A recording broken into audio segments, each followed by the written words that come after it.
నాగర్ కర్నూలు జిల్లా చారకొండ మండల కేంద్రంలోని జాతీయ బీసీ కమిషన్ మెంబర్గా ఆచారి పర్యటించారు. పాదయాత్రగా మండల కేంద్రం వరకు వచ్చిన ఆయన ఊరి బయట నుండి బైపాస్ రోడ్డు వెళ్లడం వల్ల ఊరు అభివృద్ధికి నోచుకోదని, కాబట్టి ఊరు మధ్యలో నుండి బైపాస్ రోడ్డు వెళ్లాలని గ్రామస్తులకు తెలియజేశారు.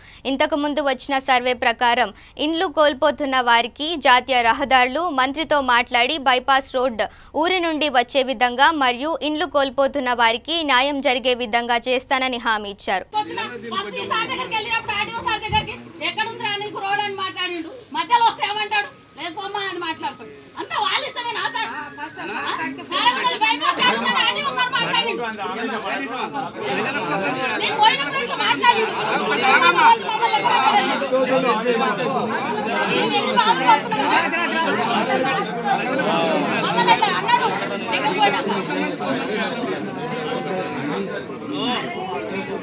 విషయం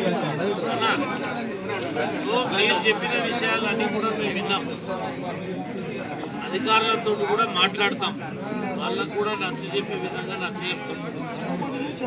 కమిషన్ కూడా మీరు చెప్పినటువంటి అంశాలు, రోడ్డు విషయాలు ఇవన్నీ కూడా పెండింగ్ పడి రోడ్లు కూడా ఆగిపోతే వాళ్లకు డిపార్ట్మెంట్ కూడా అదే ఇబ్బందే ఉంటుంది.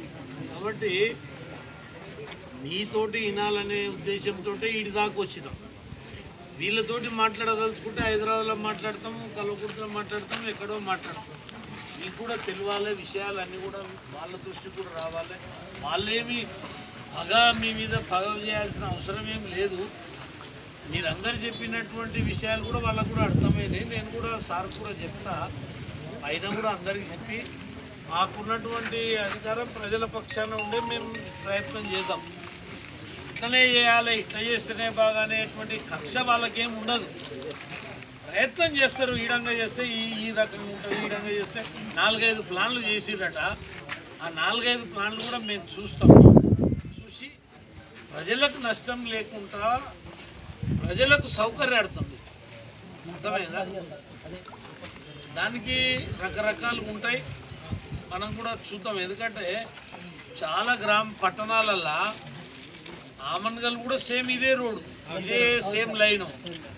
మేము ఆ రోజు చెప్పిన ఊరు బయటికి వెళ్ళి ఒక రింగ్ రోడ్ ఏదంటే ఏలే ఉన్న దాంట్లోనే అడ్జస్ట్ చేసి కరెక్ట్గా ఎంత ఉంటే అంత వేసి కొద్దిగా ఏమన్నా తక్కువ ఉంటే తీసేసుకుర్రు. 4 మల్కలు 3 మలుపులు ఉన్నా కూడా అడ్జస్ట్ చేసిర్రు.